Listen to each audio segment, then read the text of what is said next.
उत्तराखंड के पहाड़ों में एक समय की बात है। नैनीताल के पास एक छोटा सा इलाका था जिसे लोग कैंची कहते थे। वहां न मंदिर था, न आश्रम, न कोई प्रसिद्ध जगह। उसी समय बाबा नीम करोली महाराज जी देश भर में यूं ही घूमते रहते थे। उनके कपड़े साधारण थे, शरीर पर न कोई पहचान, न कोई ठाठ। लोग उन्हें अक्सर फकीर या पागल समझ लेते थे, लेकिन जिनकी किस्मत होती थी वही समझ पाता था कि ये कोई साधारण इंसान नहीं है। एक दिन बाबा बिना किसी तैयारी के ट्रेन में चढ़ गए। उनके पास न टिकट था, न सामान। वे चुपचाप एक कोने में बैठ गए और खिड़की से बाहर पहाड़ों को देखने लगे। ट्रेन आगे बढ़ती रही। जब ट्रेन कैंची नाम की जगह के पास पहुंची, तब टिकट चेकर डिब्बे में आया। उसने सबके टिकट देखे और अंत में बाबा के पास पहुंचा। उसने सख्त आवाज में टिकट मांगा। बाबा ने बहुत शांत भाव से कहा कि उनके पास टिकट नहीं है। टीटी को गुस्सा आ गया। उसे लगा कि ये साधु जानबूझकर बिना टिकट सफर कर रहा है। उसने किसी बात की परवाह किए बिना बाबा को ट्रेन से नीचे उतार दिया। बाबा ने न कोई बहस की, न कोई सफाई दी।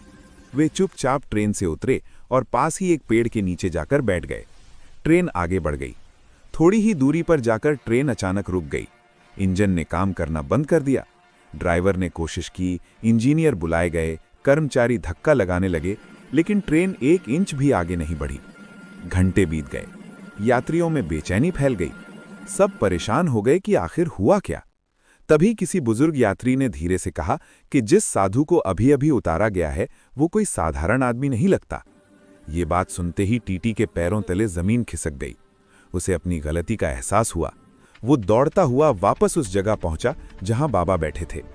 टीटी ने हाथ जोड़कर रोते हुए माफी मांगी। बोला कि उससे बहुत बड़ी भूल हो गई है और बिना बाबा के चढ़े ट्रेन नहीं चलेगी।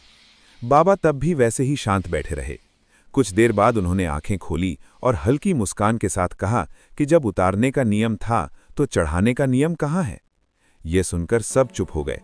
फिर बाबा बोले कि अगर सब यात्री चाहें तो वे वापस चलेंगे। सभी यात्रियों ने एक साथ हाथ जोड़कर विनती की। तब बाबा उठे और धीरे धीरे ट्रेन की ओर चले। जैसे ही बाबा ने ट्रेन में कदम रखा, बिना किसी मरम्मत के, बिना किसी प्रयास के ट्रेन अपने आप चल पड़ी। पूरा डिब्बा जय बाबा के नारों से गूंज उठा।